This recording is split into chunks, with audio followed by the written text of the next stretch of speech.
আর এবার বর্ধমানের রাজগঞ্জ বাজারের ছবি আপনাদের দেখাবো, যেখানে দিলীপ ঘোষ পৌঁছতেই জয় বাংলা স্লোগান তৃণমূলের। সেই ছবি আপনাদের দেখাবো বর্ধমানের রাজগঞ্জ বাজারের মনোহর দাস বিদ্যায়তনের বুথ। দিলীপ ঘোষকে দেখেই জয় বাংলা স্লোগান তৃণমূল করবেন। এলাকায় যানজট হওয়ার স্লোগান বলে দাবি করা হচ্ছে। নিজের দলের প্রার্থীকে না পেয়ে আমাকে দেখে উৎসাহ পাচ্ছে, বাংলাদেশ পাঠিয়ে দেবো, এমনই প্রতিক্রিয়া দিলীপ ঘোষের।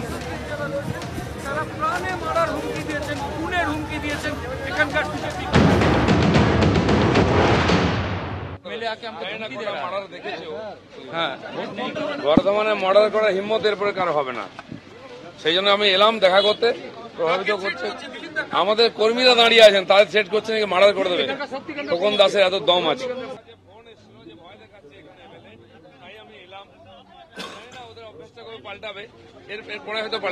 বর্ধমান দুর্গাপুর লোকসভা কেন্দ্রের বেলপুকুর এরিয়ায় আমরা রয়েছি এবং এখানকার বিজেপি প্রার্থী দিলীপ ঘোষ তিনি যেমনটা অভিযোগ করছেন যে এখানকার স্থানীয় বিধায়ক এবং তার অ্যাসোসিয়েট যারা রয়েছেন তারা প্রাণে মারার হুমকি দিয়েছেন, খুনের হুমকি দিয়েছেন এখানকার বিজেপি কর্মীকে।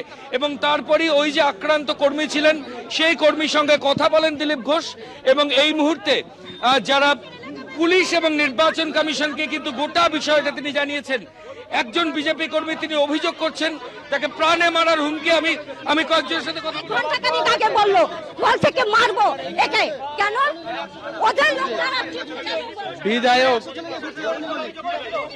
অভিযোগ সবাইকে জানাচ্ছে, আমাদের এমপি যে আছে তাকে জানানো হয়েছে, যা পরিস্থিতি হবে দেখবে দাদা বলে আশ্বাস দিয়ে গেছে। সব লোককে ভয় দেখে কেউ বেরিয়ে ভোট না করে। আজকে লোক বেরিয়ে এসে ভোট করছে, খুব কষ্ট হচ্ছে। আমাদের কর্মী, সাধারণ ভোটার, মহিলাদের পর্যন্ত ভয় দেখাচ্ছে মার্ডার করে দেবে। মুহূর্তে আমরা যে ছবি দেখাবো যে দিলীপ ঘোষ ওই যে বুথ সেখানে এসেছেন এবং যারা বিজেপির আক্রান্ত কর্মী ছিলেন এই বেলপুকুর জিএসএফপি বিদ্যালয়, কাঞ্চননগর, বেলপুকুর, বর্ধমান, এই যে বুথ এবং সেই জায়গা, সেখানেই কিন্তু দিলীপ ঘোষ আক্রান্ত বিজেপি কর্মীদের সঙ্গে কথা বলছেন।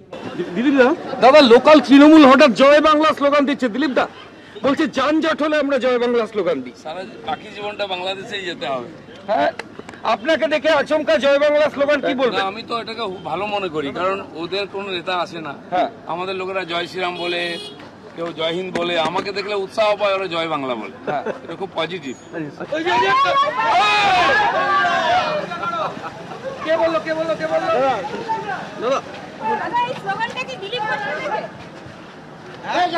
সেটা দিলীপ ঘোষ বলতে পারবে, সেটা দিলীপ ঘোষ। জয় বাংলা তো মমতা ব্যানার্জির স্লোগান, এখানে আবার কি আছে? জয় বাংলা তো মমতা ব্যানার্জির স্লোগান। দিলীপ ঘোষকে দেখে বলছেন কেন জয় বাংলা আওয়াজ ওঠে? দিলীপ ঘোষকে দেখে নয়, যানজট হলেই হয়। ঠিক আছে, যানজট দেখলে জয় বাংলা বললে যানজট সরে যাবে।